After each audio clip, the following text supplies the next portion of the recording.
रउआ लोगिन तो आईपीएल के भोजपुरी में कमेंट्री खूब देखनी जा और उसकर खूब मजा लेनी जा। लेकिन अब उत्तर प्रदेश विधानसभा में भी भोजपुरी देखे के मिली।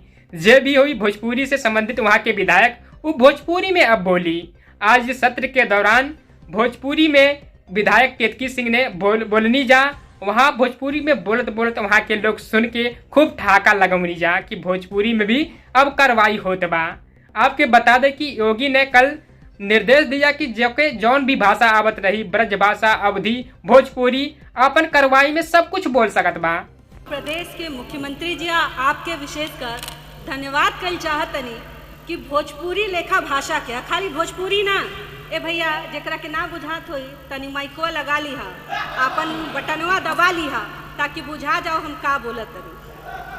हमनी के भाषा जौन बा ना अध्यक्ष जी, चाहे वो भोजपुरी हो चाहे अभी श्रीकांत शर्मा भैया बोलत रहुअन जौन आपसे लाड़ लगावत रहुअन, तो इतना प्यारा भाषा बा हमनी के कर विरोध तो छोड़ी हमके तो बुझात रहुए कि विपक्ष आके गले लगा लिया आपके कि कितना बढ़िया आप काम कर रहे हैं।